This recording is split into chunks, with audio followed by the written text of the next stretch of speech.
What's going on here? There we go. Sorry, folks. Just getting my shoes on.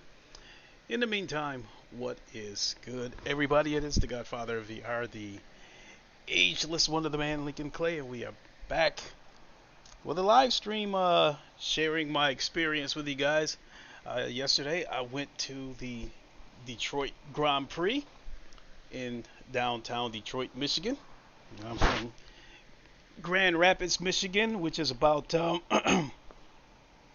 roughly about 2.5 hours west of Detroit. Um, I've said it before, Michigan is kind of shaped like a glove. So let me see here. If you were to take your right hand and you see, nope, your left hand. If you were to take your left hand out, put it out like this, Grand Rapids would probably be about right here where my pinky knuckle is, and Detroit would be all the way across the state about where my thumb knuckle is, and then you got the lake surrounding it. It was a pretty cool experience. This weekend was a wonderful weekend and a disastrous weekend all in one. It all started when I went to go pick my son up on Saturday. Uh, my car started running funny. It started sputtering. All of a sudden, I'm giving it throttle, and the RPMs are going up, and the car's not moving. I already knew. I'm like, okay, either the trainee just took a dump on me, or a line busted, and all the trainee fluid drained out of it. That's what I'm hoping it is. So I had to park the car. Tomorrow I got to tow it to a shop. Then my brother came and picked me up, took me back home. I went and got one of my other cars. I'll go and pick my son up. Um, and I'm all over the internet trying to look for a rental to go to Detroit.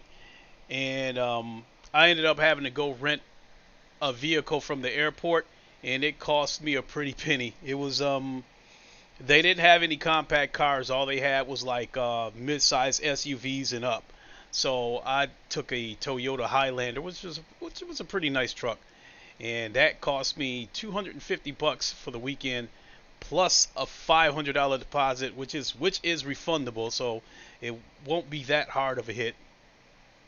And then Def Lloyd said, transmission shit is the worst. yeah, but I mean, it won't be the end of the world because I've got 3 cars. So, I mean, it's reasons like that why I will always have more than one car. Um, but yeah, I'm hoping it's just a transmission line, and get that fixed and get back to business. If it turns out that the trainee dropped, the car is an Acura, so the parts are going to be expensive. So if the trainee is gone, I'm likely to just go ahead and sell it as a parts car and just get Def whatever I Lloyd can out of it. said, ball out. No, that ain't no ball out. That's precaution. All of my cars are old, but they're all paid for. So that's about the best that I can say out of it. So nope, nope, nope. In my opinion, I make an average salary. Um, so I just get by. That's about it. So coming back to this weekend with the Detroit Grand Prix. So I rented a truck, and we get on the highway, and I go to set the navigation inside the truck, and the navigation is not available. And I'm like, what the hell is this? And you got to subscribe. There was a button in the corner of the screen that says subscribe. So you had to subscribe to a service in order to get navigation, which I think is fucked up, because I think when you're driving a $40,000-$50,000 truck with a navigation screen in it, I think navigation being enabled should be standard. So one feature that the truck did have that was nice was it did let me Bluetooth my phone into the truck, and I was able to display Google Maps onto the navigation screen that way. So that was cool. The problem was that I was using the phone Bluetooth for navigation, and I'm listening to a podcast at the same time. So by the time I got to Detroit, my phone had 1% battery left. So I was not able to capture any picture or video. My son had to do all of it, but from his phone, and he had about 60% battery. So we were being very, what's the word? We used this phone sparingly because more than anything, I had a feeling we were going to have to use his phone for the ride back, to connect to the Bluetooth for the navigation. So that's exactly what ended up happening. I did bring back a nice little The souvenir. underscore C00 N 1985 said, saw the short Clay, hope you had a blast. Oh, I did. I'm going to show Thumbs you. up. I'm going to show you guys a couple of more pictures and a couple of videos. So I only uploaded a couple of them. One of them because like my son didn't take very good pictures. He made me look like a total goofball. But nonetheless, I had a good time. And I picked up this very nice shirt from the Team Penske trailer. Snake Doctor 313 said, What up? what up, doe? So yeah, I picked up this shirt at the Team Penske trailer. This shirt was about $60. Let me get up and see if I can stand over here so you guys can see the back of it. You can see the number on the back, see the Team Penske on it. So I definitely had to have that. They had several kinds of shirts. The shirt I was originally going to buy had a zipper in the middle, but they only had like double XL on up, and this shirt is a large because I'm not as big as I was a few years ago. But yeah, really nice shirt. I really like it. So when we get to Detroit, I pull up in a garage, and they definitely do things different in Detroit than, Detroit is still way ahead of the curve than Grand Rapids. So I pull into this parking garage. There's no attendant. So I just drive right up into the garage. When I get into the garage, there are QR codes all over the garage. So it gives you instructions. It tells you to scan the QR code, follow instructions. So I scan the QR code. It brings up a page. I think they said financial garage or something, whatever the name of the garage was. And you have to enter your license plate number. MVR said, he got all the merch. That will knock 1 second a lap off, at least beaming face with smiling eyes. Hey, what you think of it though, man? What you think of this shirt? Oh, I like it. I really like this shirt. So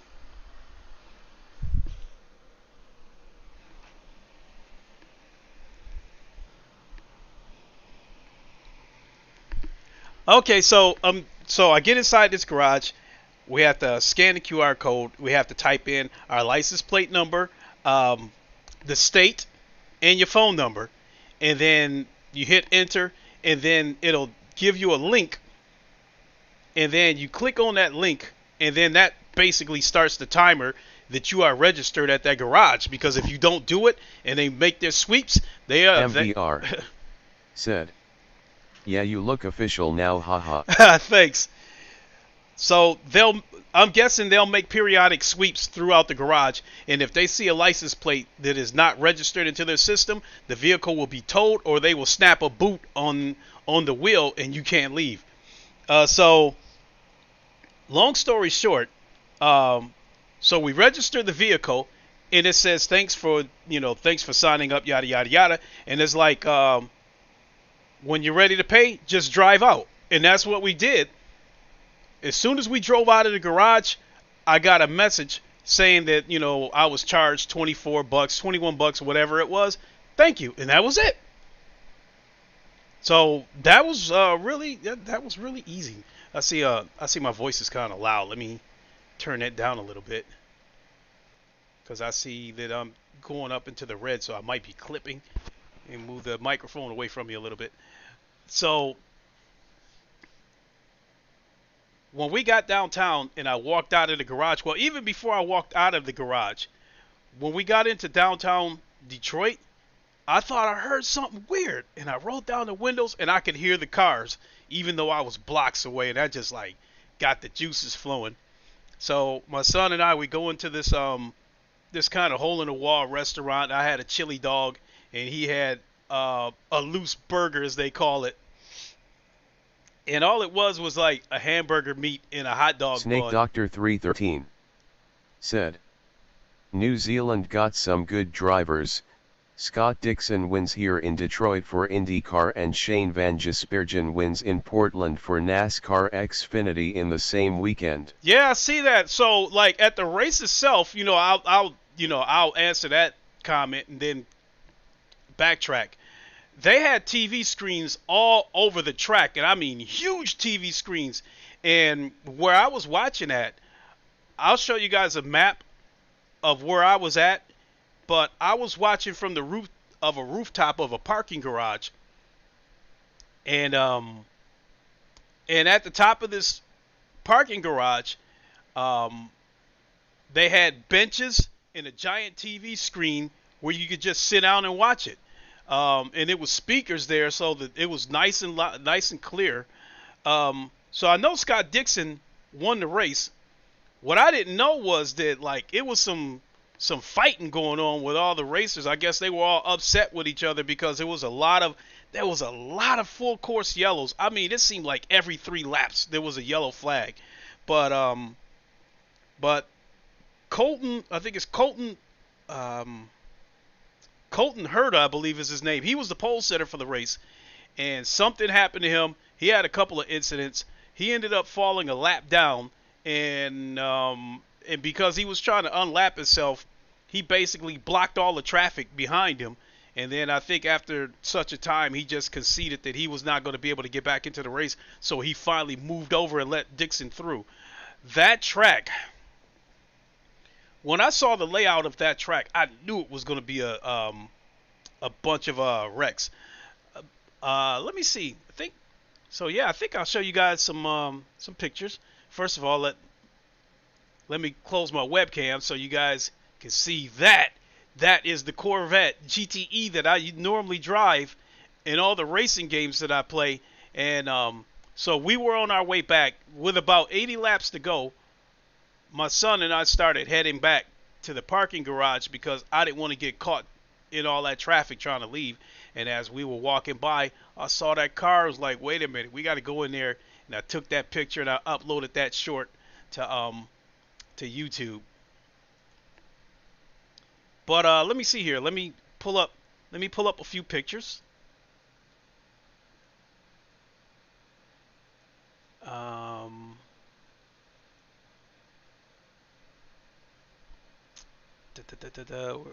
Where are we at? Downloads.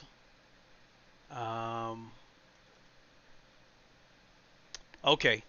So you guys seen this picture, but let me go ahead and put you guys on display captures. Okay, so that's one of the pictures my son took. You see here. That's another one in front of that same Corvette. There was a couple of other Corvettes in there, but they were street cars. I wasn't interested in those. I was only interested in that GTE.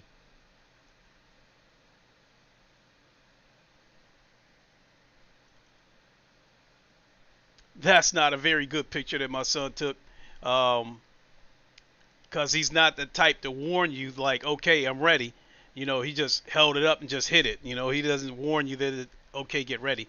But this statue right here in front of, I think, is the Renaissance building or near the Renaissance building. But in any case, anytime you see any kind of sports cast in Detroit, whether, you're getting ready to watch the Lions or the Detroit Pistons, they always show this statue in downtown Detroit. And it is a pretty huge statue, as you can see.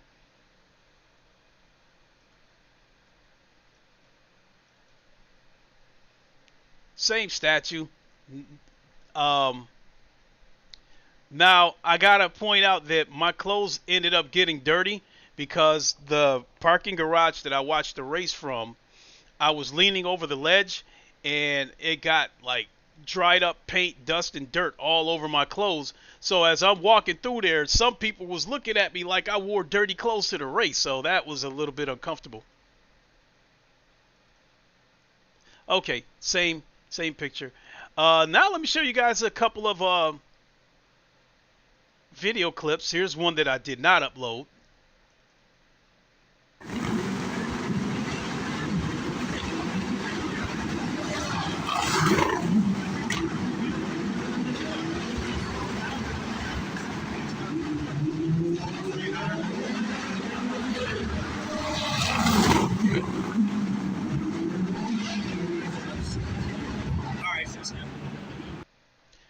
So let me come back to you guys real quick.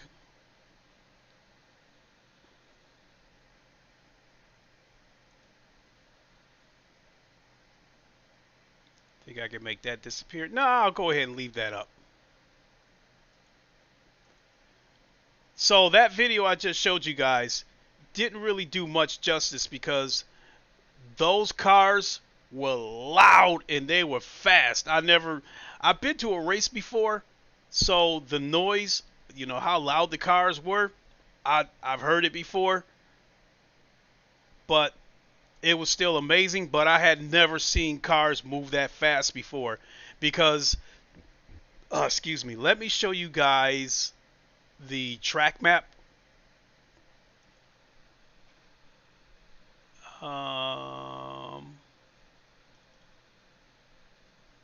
Alright, so I'm going to show you guys the track map and then I'm going to blow it up.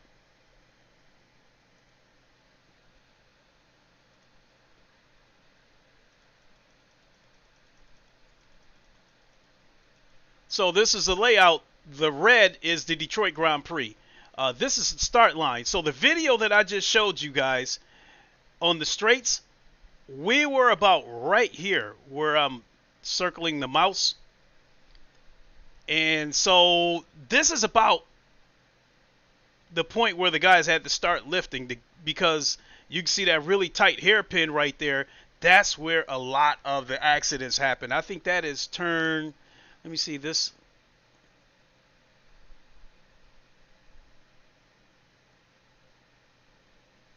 I don't know. Other maps show this is being turn 1, 2, 3. Okay, so this is turn 3. But yeah, we were about right here, and boy, were those cars moving. Now, as far as that's when we first got there because we came in from about here where I'm circling, and we kind of cut through all these streets and stuff, and we wound up here. And then there was an overpass, I think about right here where this blue line is, and we walked over that overpass. And then, let me see here, I think there was another overpass right here, and we walked over that, and then about right here where turn 9 is, there was a church there, and we went around that church, and then right here where this red arrow is at, it says finish line, that's where I watched the race from inside that, at the rooftop of that parking garage. And I got that picture too, to show you the angle.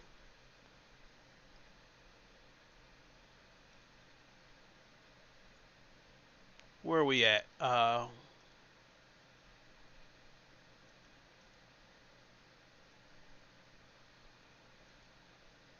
Doggone it.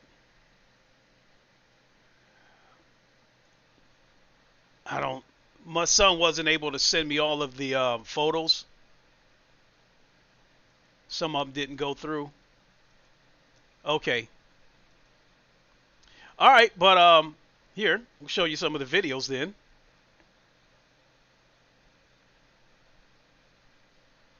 Give you guys some volume too. Oh, you guys seen that?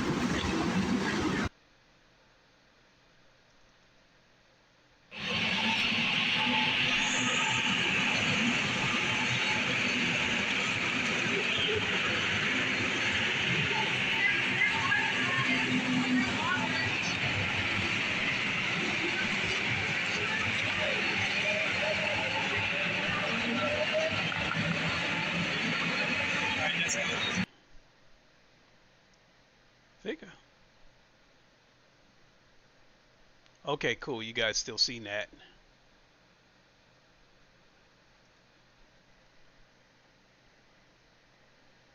Let's see here. What can I show you guys next?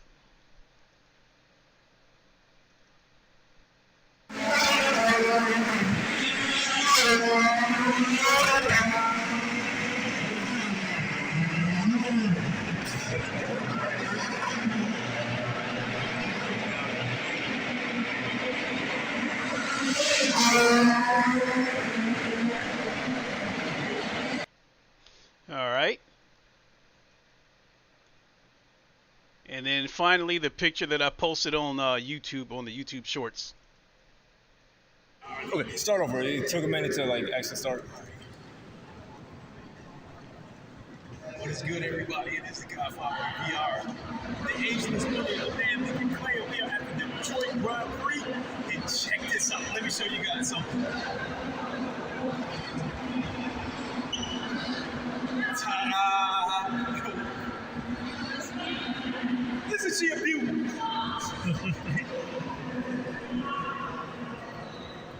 Oh my God, I actually see the very car that I drive in real life.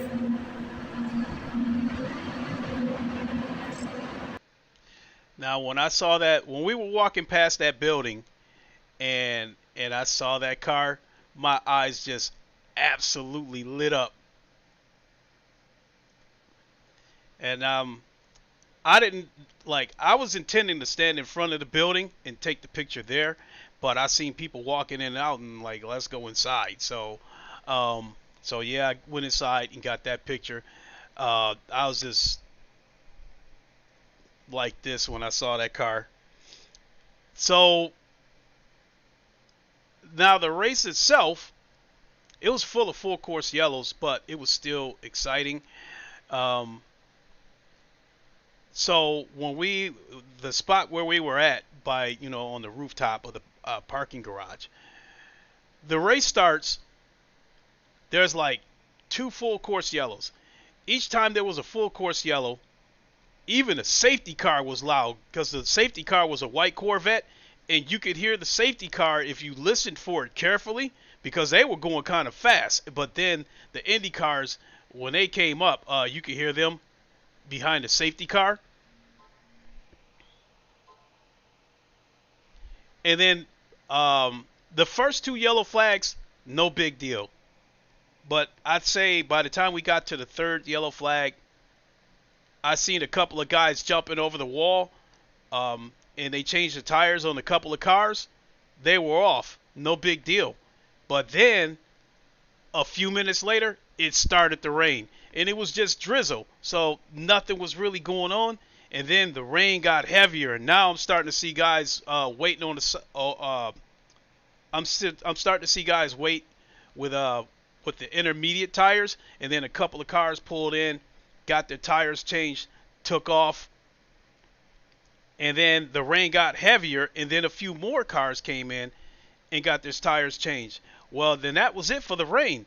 Now the track starts drying up, and now some decisions have to be made, whether people were going to stay out on their intermediates and risk burning them up or come in and change tires and lose their position. So some cars, like, I think it got to a point where once the track was like almost completely dry, then people started coming in and started getting tire changes. But I never actually saw any of the accidents because of where I was at. All the accidents, all of them happened at that hairpin. Let me bring up that. Do I still got that? Bring that up again. No, not that. Bring up the track map again.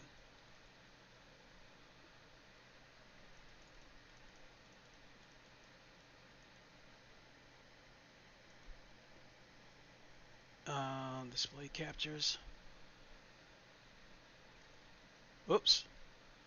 Didn't mean to do that.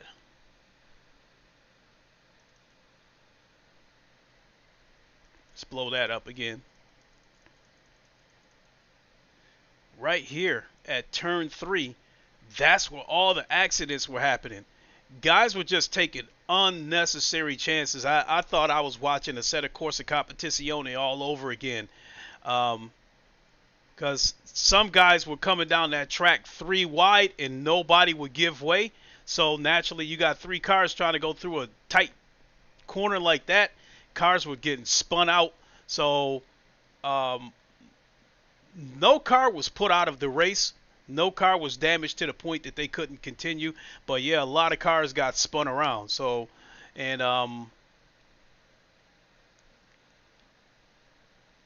yeah, I felt like the drivers were taking some chances, but what can you do? Some of those guys want to win. Some of them are probably under pressure from ownership to put up good results. So some people probably took some ill-advised chances. Some people probably took some chances that they didn't want to take. But yeah, like the rest of the track seemed to be fine. But that's where most of the incidents took place. Um, this chicane right here at turn 6, that was pretty cool to see him come through there like that, because I was watching, let me see here, I saw it, I think from, where was I at? Probably about right here before I went to the parking garage. There, I think there was a street, this street right here, there was a gate somewhere around here where you could look right through the gate and see the cars coming through that chicane. So yeah, there was, when we first got there, there was a race that I think was like probably like Indy Light. I don't know what the class would be. They weren't quite Indy cars, but they looked like overgrown go-karts, but those things were still fast, no less. But yeah, I definitely got a newfound respect for the Indy cars. I just like Indy cars actually are fast. I just, once I got into Formula One, I kind of like didn't really care that much for Indy anymore. But yeah, I had a really good time. I'm definitely gonna go next year. So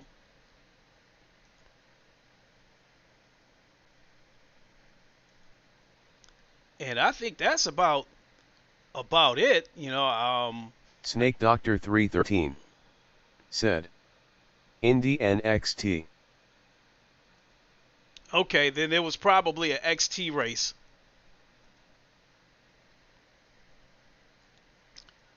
They were loud too. They were just as loud as the Indy cars. Um, we are going next year. Now I did see some videos that yeah, that race was heavily criticized for how many incidents it was. They called it a crash fest. I'm not gonna lie, it was probably somewhere between 7 and 10 full course yellows. It seemed like the shit was happening every 2 or 3 laps. And then every time there was a full course yellow, when the safety car came out, it seemed like they would maybe do 2 or 3 laps before the safety car came off the track and they would resume racing. And then as soon as they resume racing, it's like like I said, 2-3 laps later, here comes another yellow flag. And then since I was in an area where I didn't see any of the wrecks, I would have to look over to the giant screen. Let me pull up one of the videos so I can show you where one of those screens were at. That one. Yep. I found it right here. So let me go back and show you guys where the giant screen was. This is how I was able to find out where the wrecks were happening. Display. Here we go again. Let me back this up. Actually, you see it. So I've got it paused. Right here where I'm circling the arrow, that was a huge TV screen. So I was able to look, every time there was an incident, they would basically, what we saw on that screen was the broadcast. So I'll play this video and you can see that screen moving in the back.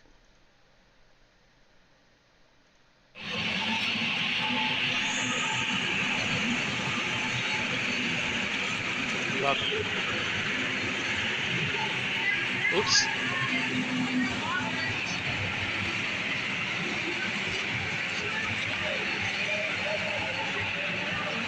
Hold on. Let me pause right there.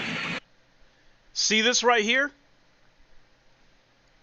That's the TV on the opposite end. So the TV that I was looking at right across the track, this was a TV right here, so the people on the other side could see this TV here.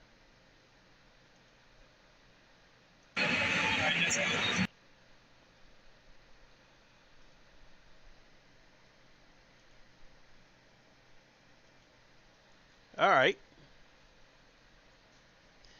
So, yeah, I can't think of anything else to say except that I had a wonderful time, and we're definitely going to go again next year. And next year I will better be prepared for it because this was quite an expensive weekend. Um, I think just on parking alone, between parking at the garage in Detroit and parking at our airport here in Grand Rapids, because I had to leave my car at the airport because I didn't have anybody to drop me off. Shit, I probably spent about $100 in parking too. So, hey, but when the transmission issues came up with my with one of my cars, I was so upset that I was nearly going to cancel this trip. If I would have been going by myself, I would have canceled the trip. But my son went with me, and he's not a big race fan, but he was still looking forward to going on some kind of trip, no less. So I couldn't do that to him, and it was an expensive weekend, but I'm actually glad I went. I had a wonderful time. I consider that to be my first real race because I've only been to one other race, and that was about I want to say about 13 years ago.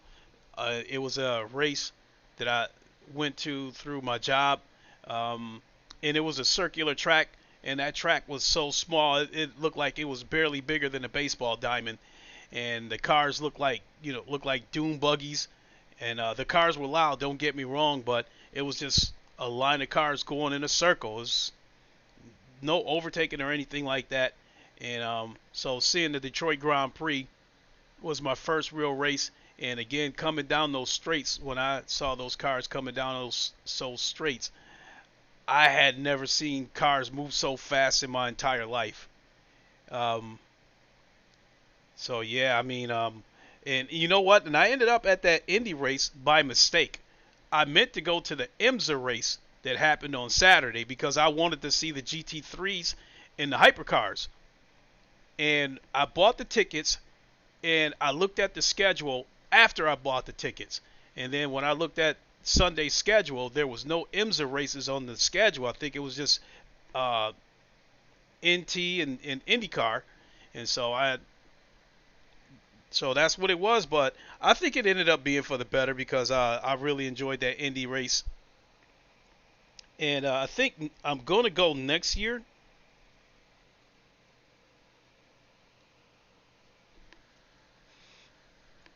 I'm going to go next year, but I think next year, I think I'm going to go and stay the entire weekend. That way I can see the IMSA race and the Indy race. So, yeah, thanks for watching, everybody. Really appreciate it. Uh, on a different subject,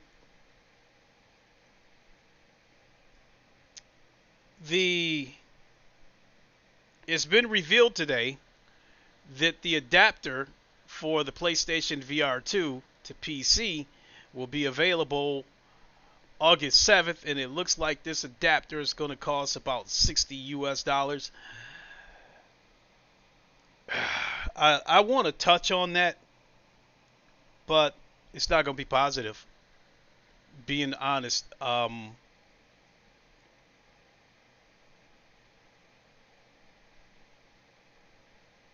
I don't think this PC venture is going to turn out the way Sony thinks. It's not even a PC venture. That's just them trying to get rid of inventory so they can go ahead and be done with PlayStation VR altogether. Um,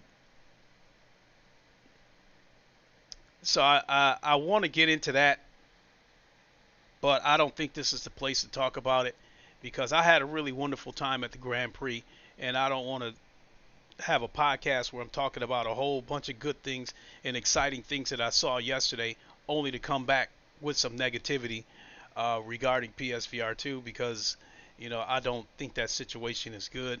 I think I'm finally ready to be brutally honest and talk about it tomorrow or what's today? Tuesday? No, Monday. Tomorrow or Wednesday. I think I'm finally ready to sit down and talk about it and be warned it's not going to be positive. So that's that. But coming back to the positive side, I had a wonderful time at the race, and I can't wait to do it again next year. And I think that's about it. So thanks for watching, everybody. We'll see you in a day or two when I do my next stream. Until then, you all know the line. Wakanda forever. Long live the king, and deuces. See you soon, everybody. Have a good one.